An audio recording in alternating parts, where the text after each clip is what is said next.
my reaction towards some politicians and TV personalities that are pushing for its approval.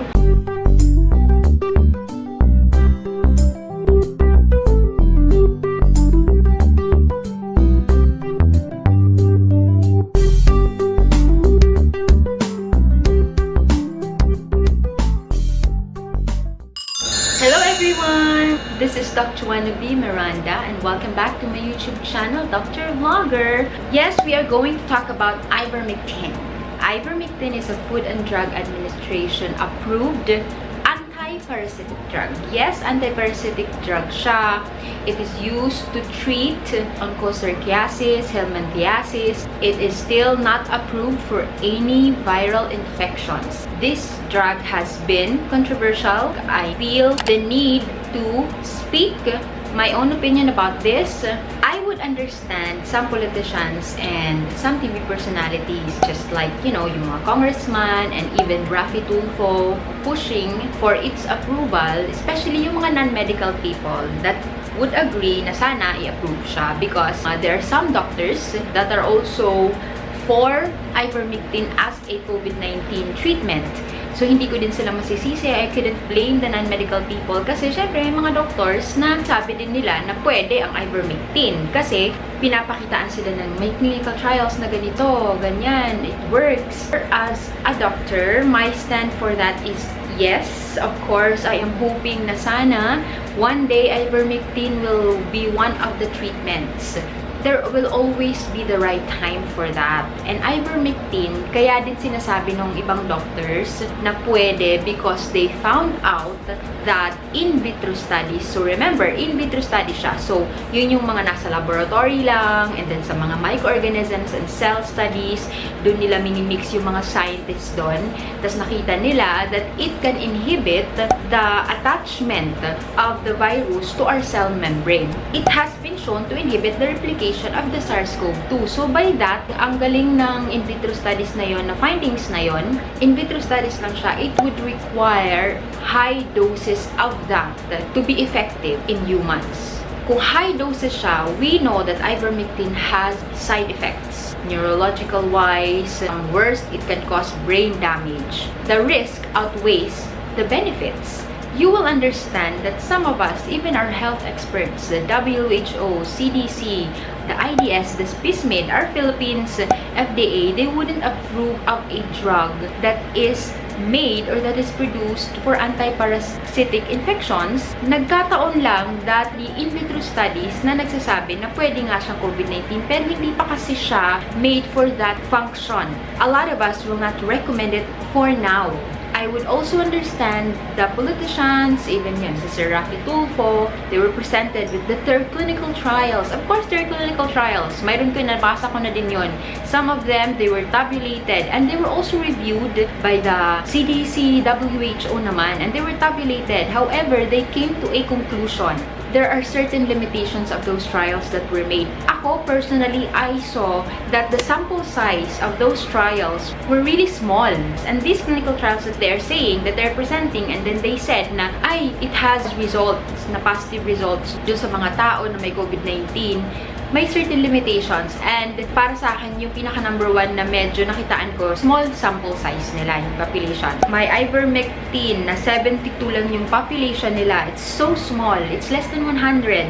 May isa pang study dito, Ivermectin versus placebo for outpatients with mild COVID-19. Sa Pakistan naman to, 50 lang yung population. Small sample size ulit. Ito, may nakita naman ako na nag more than 100. Ivermectin plus doxycycline versus hydrochloroquine plus azithromycin sa asymptomatic patients and mild to moderate, 116. However, small sample size pa din siya because 116 lang siya. Sa Bangladesh naman yon. So, these clinical trials, ito yung pinapakita ng mga nagpupush for Ivermectin to be used, to be approved. Hindi nga sila umabot dun sa phase 2 that would require hundreds. Tapos yung phase 3 that would require thousands na matest yung drugs na yon. It's such a small sample size. Hindi natin masasabi na very effective na talaga siya sa majority of the population. And isa pa, patients received various concomitant medications in addition to ivermectin.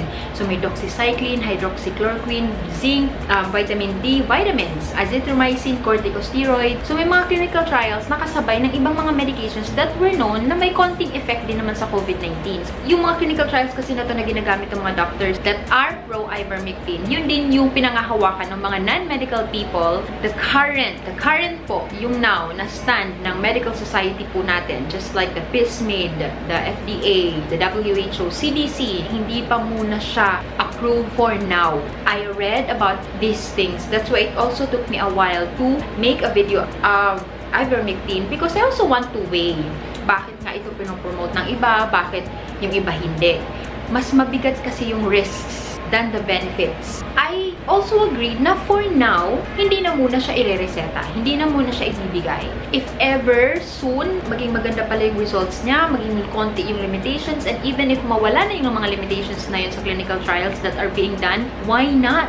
I am a doctor and I know a lot of doctors would want that as well, na meron na din tayong isa pang gamot for COVID-19.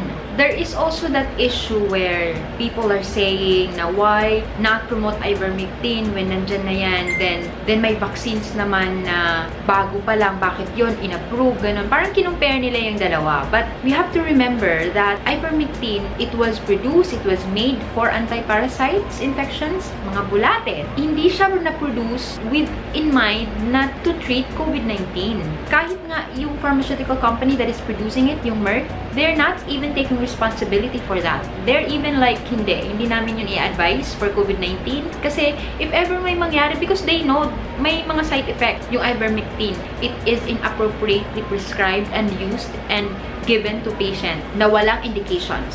So, yung vaccines naman, they were made for that. They were made for vaccination. They were made, they were tested, and like what I've said, what I've discussed, they are ongoing clinical phase 3, and that means thousands na po yung population that were involved. That's why we are pushing for it kasi marami na pong bansa na gumamit niyan, marami na pong studies na nagkaroon na ng results. So, we're not closing our doors for that. But as of now, hindi pa po namin pinopromote yun, and we will not prescribe ivermectin for that specific function. Especially that surging po yung cases now, and there are also cases na may mga other multi-organ damage that would involve the brain as well. So, baka magka-complicate lang po. So, I'm just giving my own opinion of that, and I hope some of you will learn from it and try to be open-minded as well and try to do your own research like what I did. Kasi hindi naman po ako infectious disease specialist. Hindi din ako member doon sa WHO, CDC na yon, or scientist. I am also relying on their data. I am relying on their studies. They've also tabulated the clinical trials that were done and reviewed them. Try to listen to experts kasi kami mga doctors, majority of us, kung mayroon kayong nakikilala mga doctors that you are doubting, pero I know, I believe, majority of us, we want this COVID-19 to end. We are concerned with health issues. We don't want it to involve political issues in this kasi medical po ito.